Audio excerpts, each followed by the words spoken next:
पांडवों की जन्म कथा। महाभारत में पांडव का जन्म। पांडव हस्तिनापुर के राजा पांडु और उनकी दो पत्नियों कुंती व माद्री के 5 शक्तिशाली और कुशल पुत्र थे। महाभारत में युधिष्ठिर, भीम, अर्जुन, नकुल और सहदेव ये 5 पांडव सबसे अधिक सराहना के पात्र रहे हैं। इनके जन्म की कहानी न सिर्फ दिलचस्प है बल्कि हैरान कर देने वाली भी है। एक बार राजा पांडु अपनी पत्नियों के साथ शिकार करने के लिए जंगल में गए।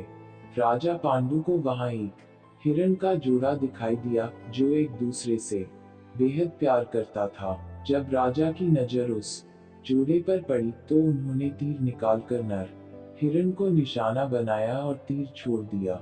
तीर सीधा हिरण की छाती में जाकर लगा। वह हिरण कोई और नहीं बल्कि हिरण के वेश में ऋषि किदंबा थे। उन्होंने पांडु को श्राप दिया कि वह जब भी किसी महिला के करीब जाएंगे तभी उनकी मृत्यु हो जाएगी। पांडु ने ऋषि किदंबा से क्षमा मांगी लेकिन तब तक वो मर चुके थे।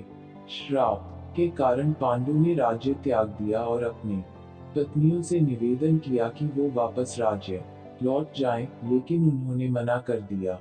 कुंती और माद्री जंगल में राजा पांडु के साथ ही रहने लगी। उस समय उनकी कोई संतान नहीं थी। कुंती ने अपने पति को बताया कि उन्हें ऋषि दुर्वासा से वरदान मिला था कि वह किसी भी भगवान को बुलाकर उनसे एक शिशु को प्राप्त कर सकती है।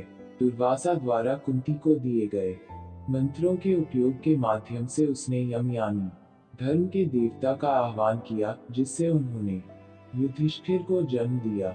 उसने फिर पवन देव से भीम, इंद्रदेव से अर्जुन के रूप में एक और पुत्र प्राप्त किया।